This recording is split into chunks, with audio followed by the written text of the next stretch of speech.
Morning. Yeah, man. Also, wie gesagt, geht gleich los. Wir haben schon Thorbjorn Harr und Donal Loague, meine Damen und Herren.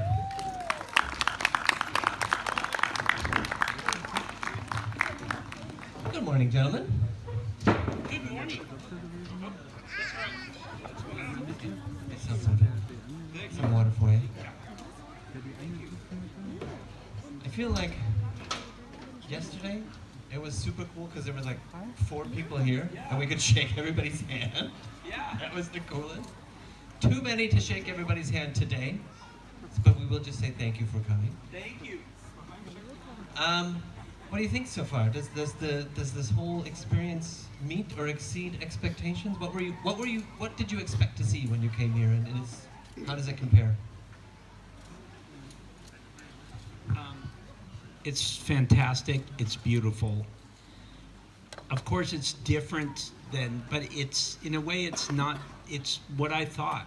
I thought it would be, when it was described to me as this kind of Renaissance fair in a castle in a small town. It's been the best.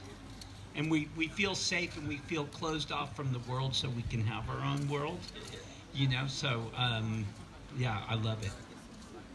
Yeah, me too. And this is actually I haven't done these things before, so it's for me. This is a great first ever convention like this.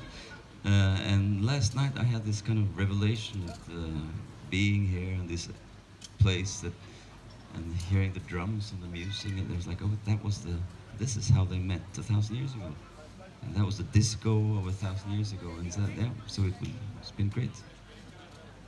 Somebody and I'm going to steal the question, I forgot who asked it. Somebody asked just now, Peter and Jasper were on stage, and they asked if their characters were alive now, what would their job be? And I think I'm stealing it, because it's such a good question. I would like, yeah, there you are. That was a great question, and I'm totally stealing it. What would Jarl Borg and King Horik be doing today if they were alive?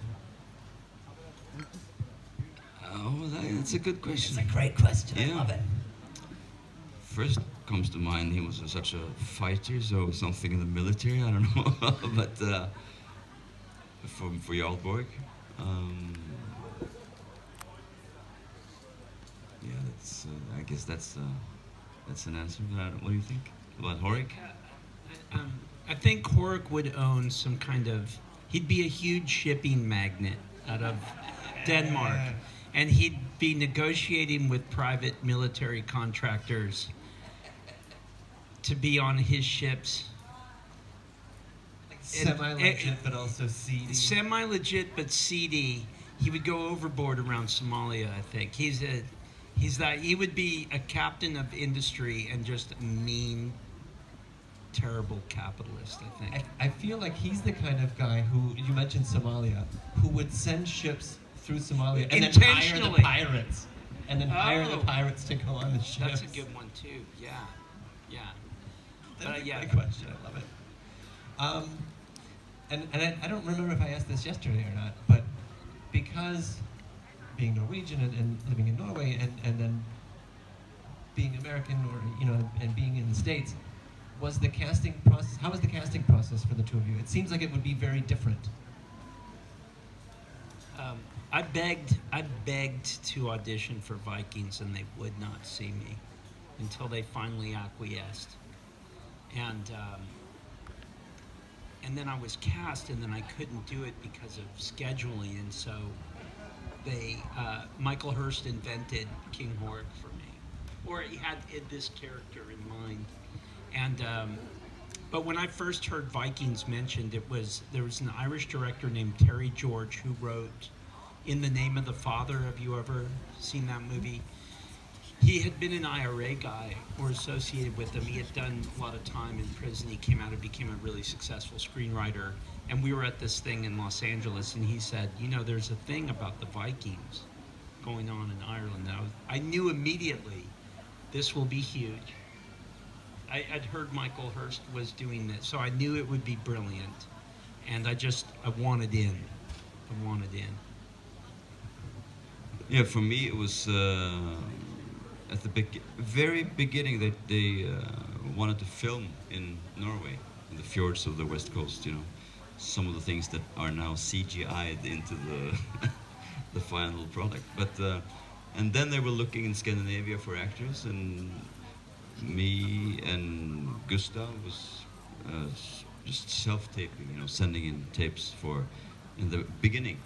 So I think I was auditioning for Floki at some point, and then they told me, okay, keep. There's nothing for you now in the beginning, but keep the beard growing because there's might be something for you later. And I was, you know, growing my beard, and all my friends and like, why are you growing your beard? And I was too embarrassed to say anything, so I was like, no, no, it's just I'm just growing the beard.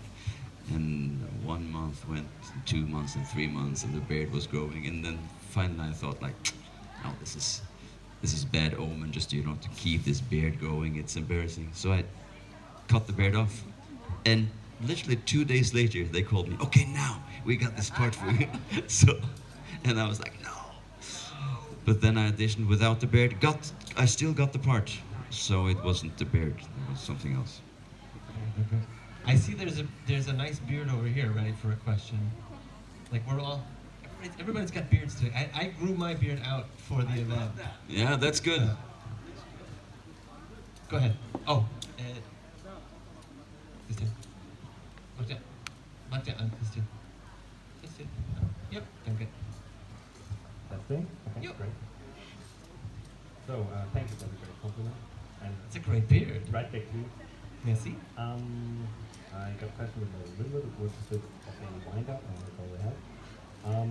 In the show, while Jarl Borg was in prison, going for a basically death sentence, I suppose, there were a couple of scenes with Floki and King Horik trying to go behind Ragnar's back to get him free. That's kind of like a gala against Ragnar, and they talked to him about it. Floki having some kind of allegiance made with him in imprisonment, and I was wondering, were there actually some kind of like deleted scenes or something where Jarl Borg actually got freed by them behind Ragnar's back, or was that just like a I think to just build up false hope in him before he actually walked out to get the whole blood eagle thing? Yeah, those scenes you're talking about, they built up false hope in me too, as an actor, that maybe I'd stay on the show anyway. But no, unfortunately, yeah, I think it was just for Michael Hurst, the writer, to, what you say, build up false hope in the audience that he might go free. So I don't know. I don't think there was any deleted scenes like that. But I love those scenes in the prison, because there was like a kind of a bargain, not just for money and power, but for your life. You know. So that was great scenes to play. Those were great because when the door actually opened for him to walk out and get the blood eagle thing, like he still had some hope that maybe the door opened for him to be free. That was great scenes. That was Michael Hurst. He wasn't going to film. He was so decisive. He wasn't going to film an alternate in case. But we were talking about this yesterday. Emotionally, sometimes you don't quite remember what the scene was, but my God, I remember what the floor of that place was like, and I remember spending time. We were talking about doing those scenes yesterday, and my friend Kari Skoglund, this woman from Canada, directed them, and I love her. And so I remember spending that time with Thorbjorn and Kari, and it's like this. Like your cells kind of remember what the smell was like, what the trees were like, and they were great. That first season, that for me it was like I'd come in the beginning of season 1, but that was phenomenal. We spoke of that yesterday because I think it was one of the most spectacular and brave death scenes in television history. Yeah, One of the longest death scenes. yeah. That's true. That's something and painful. I love it when people go, King Horik, it was so great when you got blood eagled. And I was like, you're mistaking me. I just got smoshed by everybody. Yeah, it was Jarl Borg. Good question, thank you. Und du kannst auch noch ein bisschen runterklettern. Was? Und dann geht es gar nicht Danke. hoch und dann ab. Wenn er Bitteschön. runterklatscht, dann bist du weg, ne? I did. It better be a good one because I'm going to steal this one too. What's your favorite dog breed? What's your favorite dog breed? My favorite dog breed is the dog that I have myself, and that is a mix between a Rhodesian Ridgeback, which is a watchdog, like a big dog, and Wisla, who's a Hungarian, what do you call it, hunting dog. So it's a mixed breed, so strong and fast. That's my favorite. What about you? Donal? There is no such thing as a bad dog. They're all amazing. And you see them, little ones, whatever, and you're like, oh man, I wish I had an ounce of your strength. But I can't say, I had my favorite, I don't know, they're like your children, but I had an Irish wolfhound named Roisin, and she was as big as a small horse, and the biggest heart, and they're the most beautiful, the hounds of Cuchulainn, you know, they were the royalty in Ireland. So yeah, they're spectacular, but there's no such, yeah. Especially going to the pound. My friend Danny Trejo, he goes to the dog pound in Los Angeles, and he'll go and just visit and walk the dogs because they're doing time, like they're in prison and they need visitors and friends. So yeah. Irish Wolfhounds are great. I have one too. So, good job. Thank you, good question. Danke. Bitteschön. Good morning, gentlemen. Nice to see you again. My question, I have two questions. Of which the first one is, if you could choose, if Vikings wouldn't have had the roles yet, and you needed to be assigned to one, which one would be the role you would go for? Maybe a Ragnar, maybe a Harald? Second one, have you ever heard about Blood Eagle before Vikings ever started? Only through Vikings I found out that the procedure of this Blood Eagle. Many people say no, it was just a story made up. Some people say no, it was a fact. So, yeah. So which character would you have chosen if you had the chance first? Then I guess I'll say Floki. Can you give us a Floki laugh? No, the Floki laugh then would be my crazy laugh. Yeah, would, that's so, what we want to hear. Yeah. Oh, yeah. I'll work on it. Okay. No pressure. And the Blood Eagle. Yeah, I coming from Norway. I've heard of that. Yes, in my in school, and you know we talk a bit about Vikings when we grow up. So, but yeah, I know the question is if it was real or not. But the stories are there, and I think you know the myth is that you can see your lungs breathing still when they're put, you know, but that's not possible because you would faint long before that. But I think they did the ripping out, but I think you would be passed out by the end of it. For me, it was the Blood Eagle and the history and knowing about this story. My great grandfather was when you carve out. Engraved things? No, when you make statues, what do you call it? Stonemason. Stonemason. Yeah, and he made a very famous in Norway thing of Ragnar Lothbrok. Sculpture, I mean. Yeah, sculpture of Ragnar Lothbrok that is in the museum. My great grandfather. So it was like a connection that was strange when I got this part. That's cool. Originally in the old pilot, there was a character that was Ragnar's uncle. And that was cool, but it would have changed the dynamic of the show, and so Michael Hurst decided that he should have a brother because and rightfully so, he decided it should be Cain and Abel, and I'm so happy he did because Clive coming into the show added an element that really, it added rocket fuel to the show. And to me, like, Clive is physically he added so much real to the show. So there was an older guy who was like an uncle character, which I think initially is what I looked at and read for. But I think Michael Hurst decided, and I think that was after I couldn't do the show because I had a previous commitment, that he had the idea. I mean, I will say this about Michael Hurst, who's a genius. He lived across the street from me, and he would come back from town and knock on my door and hang out. And he'd say, I have an idea for this scene with Floki. And I'm like, that's in 2 days. He was so brilliant. He was shifting, and he was creating so much as we went along. But I was just happy I could have whatever thumbprint I could have on the show.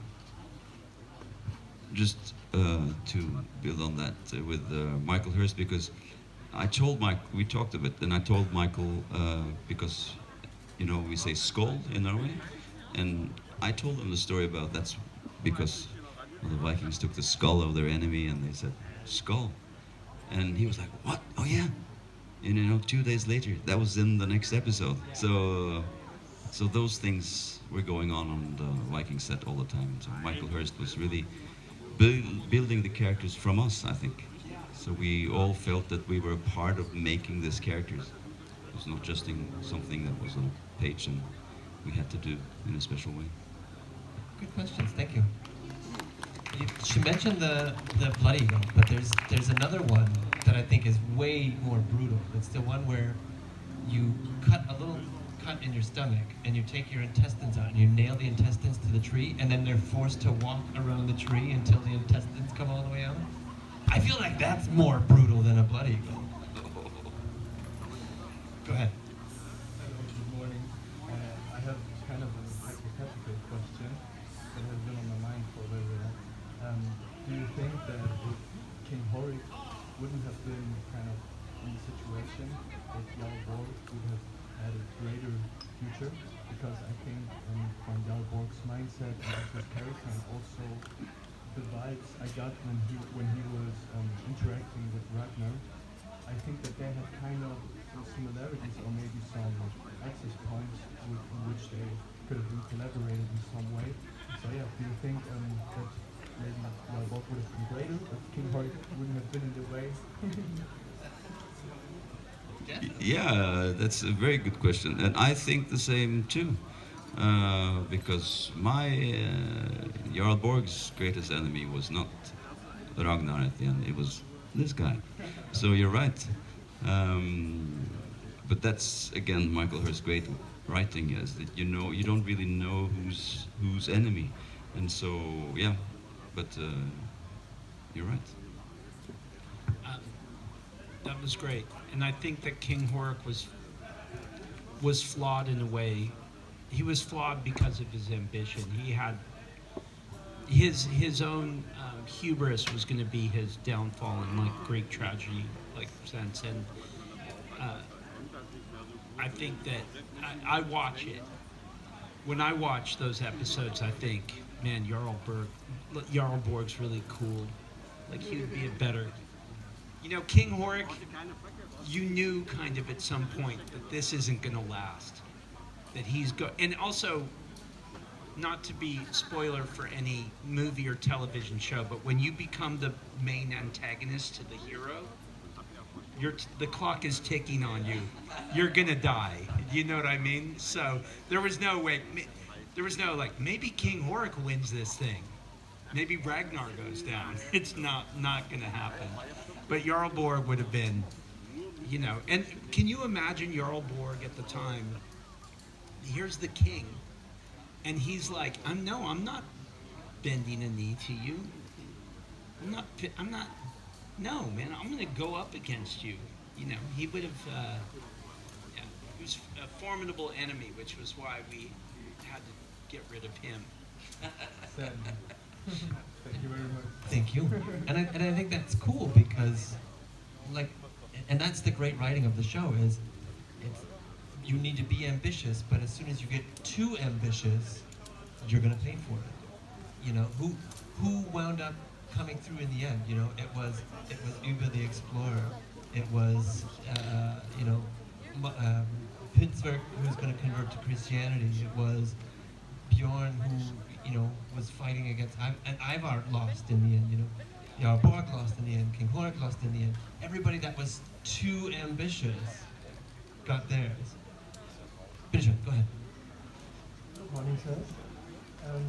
My name is Nico, and I have a question for Donal. It concerns not Vikings. I would like to know how was working with the cast of SVU. Ah, SVU, nice. Good question.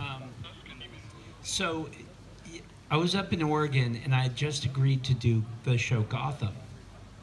And they had this pitch, and I went up to my cabin in the woods, which is a lot like this, and then I got a phone call from this guy, Warren Light, who said, "We'd like you to join SVU as the new captain," which was like a dream job. And I thought, as a New York-based actor, I've been waiting 20 years to work on Law and Order. Like, why not me?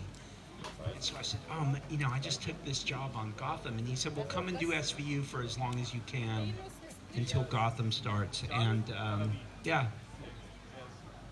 I would feel this way. I don't like watching the things I'm in. I have my own thing with it, except for Vikings and Law and Order SVU. I don't know why. I hear the theme music, I get excited.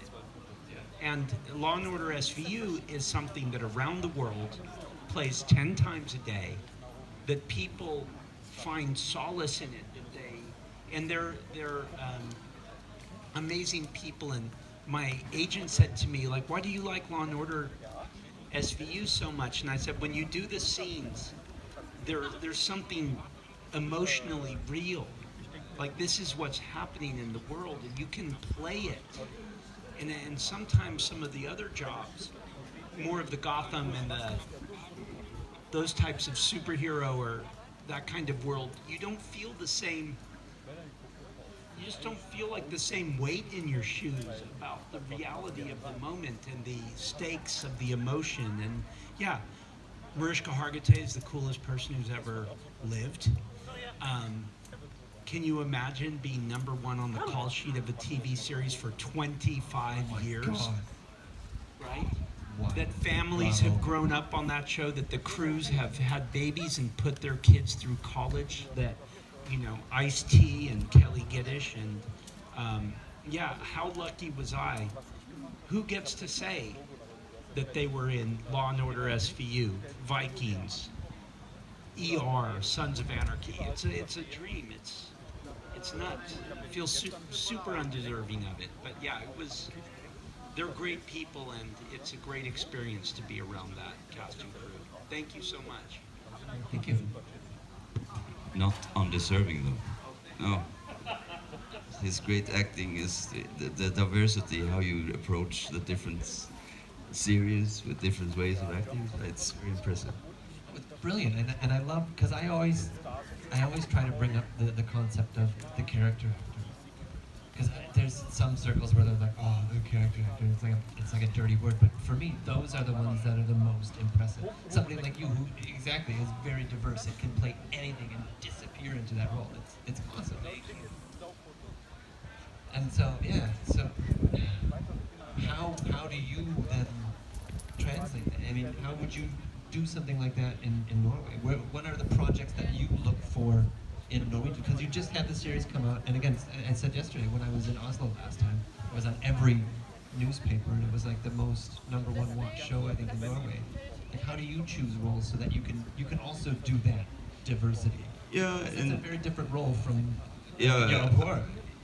Yes, so in I have a kind of a different career back in Scandinavia than I have internationally, where I've done this in small parts in other international projects. But in Norway, I'm Kind of more a big- often #1 kind of on the big call deal. sheet.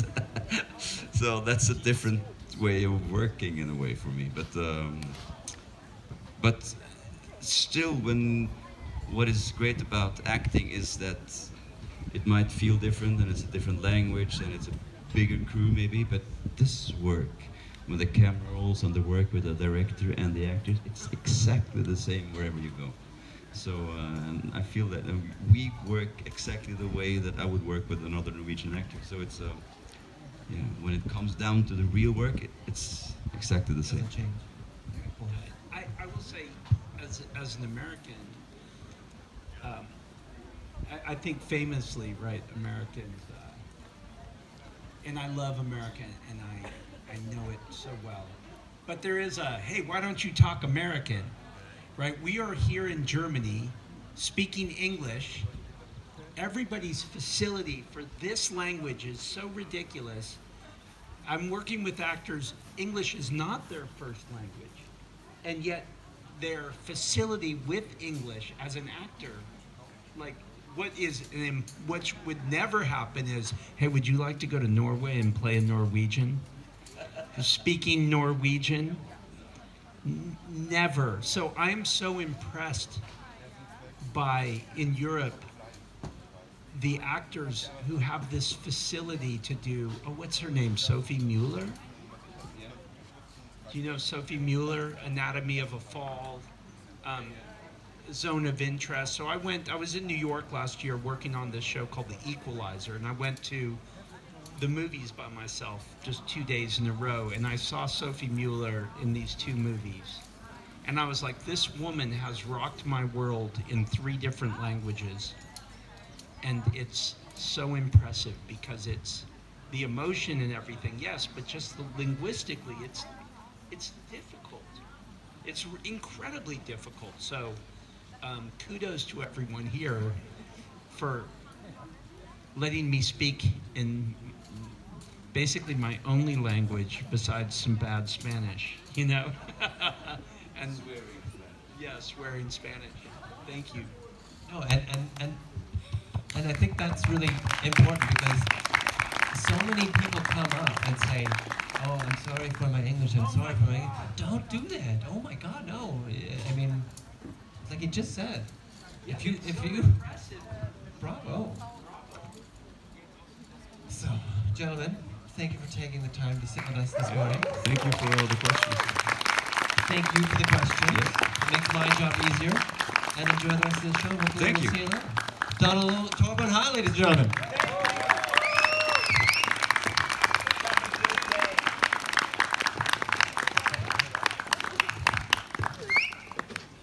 Bleib stehen, denn ein Programm geht gleich weiter.